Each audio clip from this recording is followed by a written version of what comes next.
Siamo in lutto, è una grande tragedia. È ancora scosso il sindaco di Venezia Luigi Brugnaro. Quella appena trascorsa è stata la notte più difficile. La corsa sul luogo dell'incidente, appena appresa l'incredibile notizia che un autobus era caduto dal cavalcavia, per poi trovarsi di fronte a quella che ha definito una scena apocalittica, una tragedia immane. Ho preso sonno questa mattina, tra finire le cose lì e lo stomaco non riuscivo a digerire questa scena veramente apocalittica, di vedere 20 persone morte, 21 esattamente.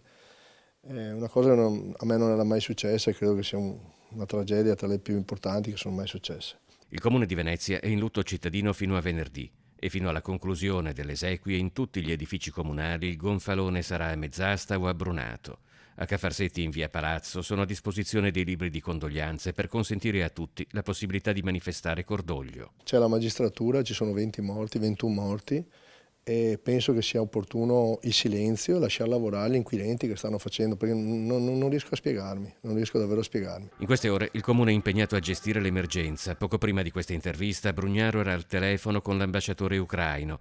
Contemporaneamente bisogna anche ridisegnare la viabilità dei mezzi pubblici tra Venezia, Mestre e Marghera. C'è qualcosa che le rimarrà per sempre dentro, qualcosa che ha visto in quelle ore. Gli ho detto prima, non riuscivo a prendere sonno, ho visto questi bambini, pensavo ai miei, pensavo all'imponderialità della vita, cioè davvero, dico stai sempre attento, non succeda qua. Poi quell'auto aveva 16 persone prenotate che dovevano andare in questo campeggio e poi alla fine invece abbiamo visto che erano di più, perché tanti sono corsi, sempre del campeggio, sono saliti, voglio dire no.